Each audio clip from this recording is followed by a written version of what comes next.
I found out that I'm a finalist for the Oregon Entrepreneurs Network Entrepreneurial Achievement Awards. So I'm one of 3 finalists. The award show is in early November, so I'll find out then who won, but it is such an honor. Someone nominated me for this award, and now I'll find out in November who ends up taking home the prize. I don't know who to thank for this, so hopefully I will eventually find out who this was, but someone nominated me for this honor, and I'm just so grateful to be recognized for this work. And I'm very passionate about pouring into your local ecosystem and supporting local entrepreneurship. And so it means extra for this to be, recognizing entrepreneurship in Oregon. So very excited about that. Hey everyone, welcome to our Q3 2024 review. Let's dig into what happened here at Cubicle to CEO in the months of July, August, and September 2024. This may be our shortest and sweetest quarterly review ever, simply because of life. Life really took center stage in Q3 of this year. And in particular, my attention and focus this summer really revolved around preparing for and competing at Mrs. America. This was a big life event for me. I've never competed at a national level for a pageant. In fact, this year was the first time I had ever competed in a pageant, period. But I had the extreme honor of representing Oregon as Mrs. Oregon America at the national level at Mrs. America. And this was a 10-day competition in Vegas. And, it's interesting looking back because the competition happened at the end of August, right? But we left for Vegas in mid-August. And last year in August, I got married. So 2 summers in a row, I had a really big life event happen in August. And even though the physical competition only took 10 days of my time, my attention was really shifted to preparing for this because there was so much preparation that went into these 10 days from a shopping perspective, packing perspective, and then actual competition preparation, right? Walking practice, interview practice, all of the things. And so looking back at July and August, I really give myself a lot of grace for letting myself really be focused on this once in a lifetime experience and knowing that the business did take a little bit of a backseat during the summer. So that all said, July started off with a bang because we came home from Europe July 4th. So we flew back home on Independence Day. And I decided very last minute that I wanted to host a special flash sale. I don't think I've ever hosted a sale before for the 4th of July. So this was my first time doing that. And then also it was one of my first times experimenting with these pop-up offers. So I've done this a little bit with our 12 Days of Christmas sale last year at the end of 2023. But the difference is that with this pop-up sale, we actually limited the quantities of the offers to an extreme. So there were certain offers, for example, that only 1 unit was made available for purchase. So it was truly a very limited quantity sale. And we just kept things super simple. I think we had, I can't remember the exact number, but somewhere in the range of 5 to 10 total offers that were posted on a sales page.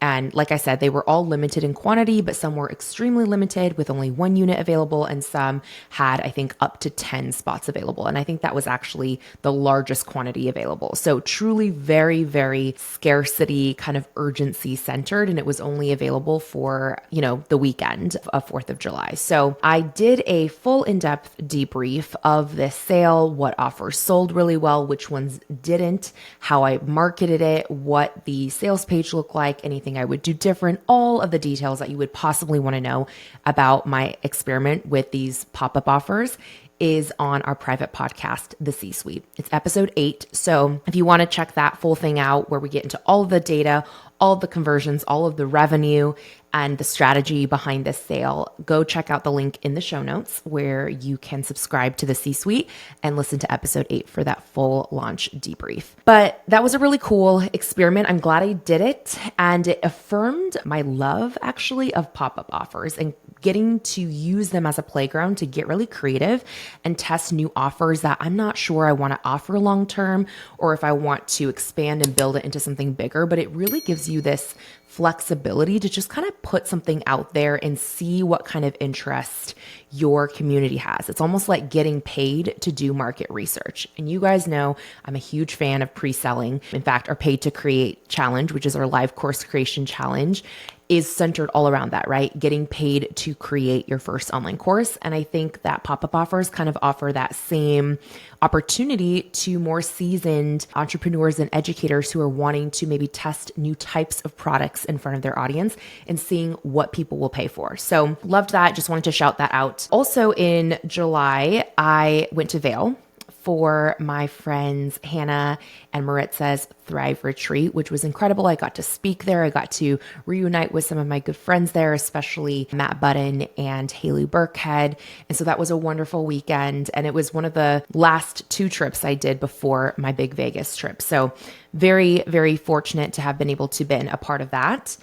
And then also in July, I got a pitch accepted for a Business Insider full feature article, which is incredible. That's probably one of my biggest media features to date for both myself and the company. It was an article all around women who are the breadwinners in their family and what that experience is like.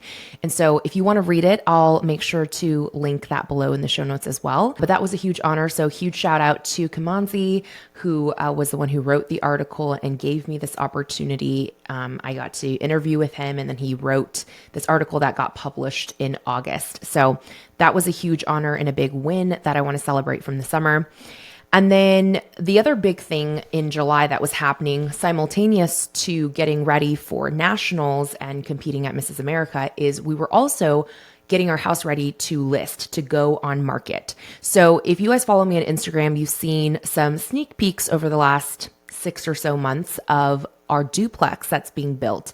This is kind of our venture into real estate investment. And if you've followed me for a long time, then you already know that one thing I'm really passionate about is using your business to create and or purchase assets that produce income for you outside of your business, right?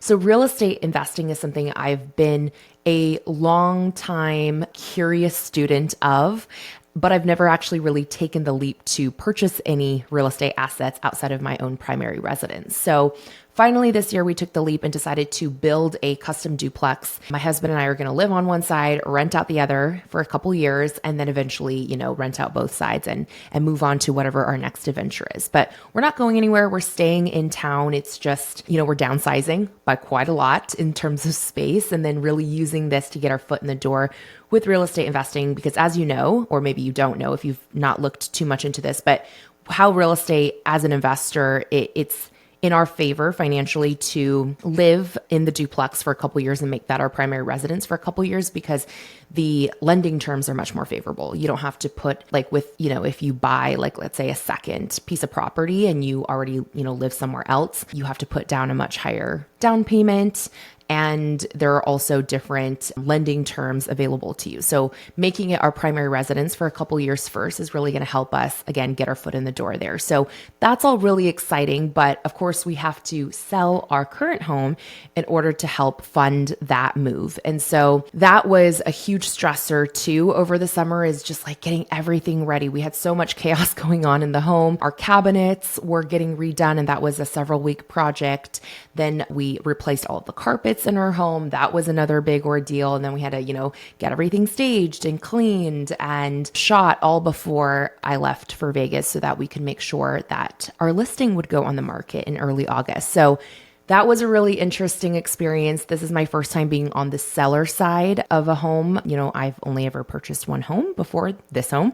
And so learned a lot, and hopefully I'll have an update to share with you guys in our Q4 / end of year annual income report about the state of the union in terms of this house sale. But as of this recording, I'm recording this live in October right now, we should be closing on our duplex next month. So very exciting. I have more up-to-date details over on Instagram. So if you're curious about kind of my real estate investor journey, go follow me on Instagram at Miss Ellen Yin, and there will be more live updates there. So that was July. Like I said, a lot of it was focused on life stuff. And then we move into August, and August really was dominated by Mrs. America.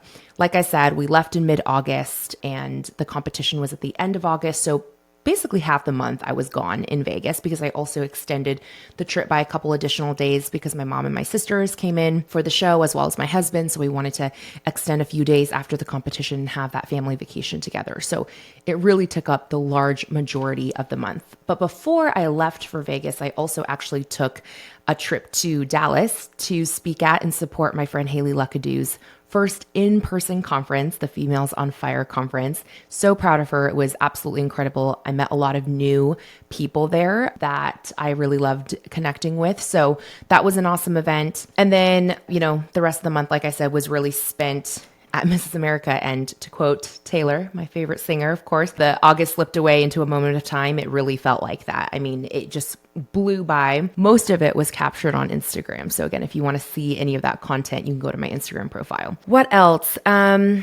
Because August kind of flew by, the end of August really bled into September, because what happened is we had less than 24 hours from returning home from Vegas before we were leaving again, this time flying back into Nevada, into Reno, to then drive into Lake Tahoe for our first investor retreat with Soursop Nutrition, which is one of the companies I angel invested in last year. So that was a really incredible experience, but it was also, and life is very much this way, right? Some of your best moments happen concurrently with some of your worst moments. And unfortunately, our dog Charlie passed away very suddenly while we were actually traveling to Tahoe. So that was a pretty rough, traumatic day. And I won't get into anything further than that. Paid, tribute privately. But anyways, that was a really tough couple weeks for us. And that was hard to really refocus after a summer away from the business, getting hit by a hard life event like that. And I think I'll have more reflections probably to share on this at the end of the year, but it really, again, affirmed why it's so important to build a business where the income generation is not entirely reliant on just you and your manual efforts, right? Having certain systems or residual income coming in, regardless of your direct effort. It re-illuminated to me how important that is. And because of, the last year and a half, 2 years, where we've really been focusing on building up the media business model and doing a lot more of that manual work with both sales and the delivery side of things with brand partnerships, it was a great reminder that there are other types of income streams that we've had in our business in the past that we've kind of put a pause on that need to be brought back, like, digital product funnels that sell those low ticket offers that bring new eyeballs into our ecosystem and can be really managed and fed by ads or other forms of paid traffic that don't require as much, organic content, organic input. That was really kind of my big takeaway on the business side with that life event happening. And then the rest of September also kind of just blew by because we had 2 events that kind of were back to back. I think I was only home one weekend in all of September, which was kind of wild. So, that first weekend in September, we were in Lake Tahoe for the investor retreat. Then I was home for a weekend, and then I was right back out the door to Bend for my friend Carmen Olling's Amplify Your Life conference, which I got to host a live podcast panel at, and you'll get to hear that podcast panel recording on our podcast before the end of the year. So I think you'll really love it. It's a conversation all about developing your leadership capacity. So I always love those opportunities to get to talk about something that we don't talk about on the podcast as much, or in a different container than we normally do, since most of our episodes are case study driven, as you all know. And so you'll get to hear that on the podcast in the near future. And then the final conference of September was in Seattle, and this was a new friend of mine, Jessica Chavez, who hosted the Business Ladies of Society annual conference. And I am just so blessed and so amazed by the community that Jessica has really cultivated in Snohomish County, where BLOS, which is the organization that she runs, is primarily based. And I learned a lot really about community cultivation, I think, just by observing her people and how she hosted that event. So that was a really cool learning experience. And it did kind of spark this like itch again for me to host an in-person event, maybe in 2025. I know I've had that kind of on the back burner since 2022 when we did that micro event, Let's Get Visible, where we had like 50 women show up and it was so incredible. But since then, I don't know, I've kept meaning to try my hand again at a live in-person event, but it just kind of feels really daunting. But I think going to so many events this year and getting to observe different types of events, and I don't know, I think I've learned a lot just passively, kind of again through observation and seeing the things that I like and do not like at certain events. And I kind of want to put that all together into a live event for Cubicle to CEO, potentially in 2025. So we will see, but that's just kind of, an idea that's percolating in my head. So what else did I want to share? Looking down here at my notes. Oh, in September also, I found out that I'm a finalist for the Oregon Entrepreneurs Network Entrepreneurial Achievement Awards. So I'm one of 3 finalists. The award show is in early November, so I'll find out then who won, but it is such an honor. Someone nominated me for this award and then I had to apply to move on to the semifinalist round. I got chosen as a semifinalist and then we did a round of interviews and then I got chosen as a finalist and then I had one more visit with some of the judges and now I'll find out in November who ends up taking home the prize. But regardless, I'm just so honored that someone in my community, someone in my network, I don't know who to thank for this, so hopefully I will eventually find out who this was, but someone nominated me for this honor and I'm just so grateful to be recognized for this work. And I'm very passionate about pouring into your local ecosystem and supporting local entrepreneurship. And so it means extra for this to be, recognizing entrepreneurship in Oregon. So very excited about that. Of course, I will keep you guys up to date on what happens there. And then back end of the BLOS conference, Jessica's event in Seattle, I also hosted my second pop-up boardroom. So I did my first one in Dallas after the Females on Fire conference. And then we did that second one in Seattle. And I think that's actually like my favorite new offer that's come out of this last quarter is these pop-up boardrooms. So if you're part of the C-suite, then you already know we've done several virtual boardrooms.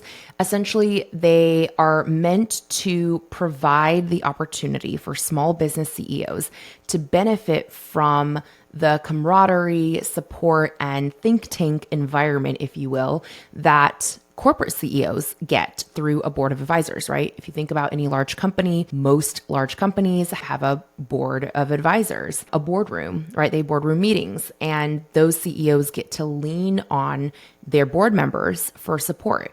We small business owners do not get access to that same level of support. And so we started hosting these virtual boardrooms for our C-suite members where we would break out into small groups of, anywhere from 3 to 5 people. And we would do hot seat, round robin style conversations where every person would get to share either one challenge or one idea that they're working through, and they would get to workshop it with their peers. And since everyone runs different businesses and brings different perspectives and experiences and skills to the table, you really get a lot from, different people pouring into you from their zones of genius. And so I loved the virtual one so much. I'm planning to do a virtual one to end out the year in Q4. So stay tuned for that. But I wanted to test this idea in person too. So that's why when I went to Dallas, Texas in August for the Females on Fire conference, I thought, if I'm already here, I might as well extend my flight just a little bit and see if I can host an in-person boardroom. So I actually rented out a boardroom, if you will, at a nice hotel and hosted, a group of, I think our first one was 6 women for a brunch. And we just got to get together and host that style of hot seat peer feedback. And it was so amazing. I loved that first boardroom. And so I want to try it again in Seattle and had an incredible group in Seattle as well. We sold out. Actually, in Seattle, we maxed out of our spots there. And it's just really invigorated like these micro events, I want to keep doing them. And next year, actually, I asked on Instagram, where I should take these pop-up city boardrooms to next. And you guys came back with so many incredible cities I've actually not been to, some already on my list to visit. And so I'm thinking in 2025, I'd really love to go to Raleigh for one. That's a city I've been wanting to go to for a long time. And I think this would be a great opportunity to do that. I saw New York several times come up on the list, and I like to go to New York whenever I can, honestly. So that's probably a likely place to host another city pop-up boardroom. I can't remember off the top of my head something. Oh, Boise. Boise was another one that I wanted to host a pop-up boardroom for. So there are several coming in 2025. If you're not on our email list yet, make sure you join our newsletter so that we can get you first dibs if you want a seat at any of those boardrooms. But that's been a really incredible micro event to host over the summer. And I look forward to continuing to do that in person next year, as well as bringing in quarterly virtual boardrooms to the community. That's my goal in 2025, is to start doing them virtually. So more to come, but that kind of sums up, what happened over this last quarter. And I'll have more, numbers to share with you guys in our end of year annual income report. Interesting trends that I'm noticing throughout this year. I'm not going to, reveal anything quite yet until we get to that point, but I really encourage you all, if you don't share these public reviews like I do. It's such a cool thing to be able to document what you're going through, the processes, the mistakes, the learnings, and really get to reflect back on your entrepreneurship journey. Because every 90 days when I do this, I'm always surprised by how much I have forgotten about the last 90 days. Like sometimes we're so heads down, just in the moment doing things, that we forget, right? To kind of pop our heads up and look around and appreciate and celebrate and remember the things that we're doing and the people that we're getting to do these things with. And so I really encourage you, some way, in some shape or form, document what you're going through every quarter. Whether you share it or not is totally up to you. But I think being able to reflect back on that is such a gift as an entrepreneur, because I don't want you to forget these amazing things. So anyways, as always, thank you for tuning in to our review, and I'll catch you in our next episode. Talk soon.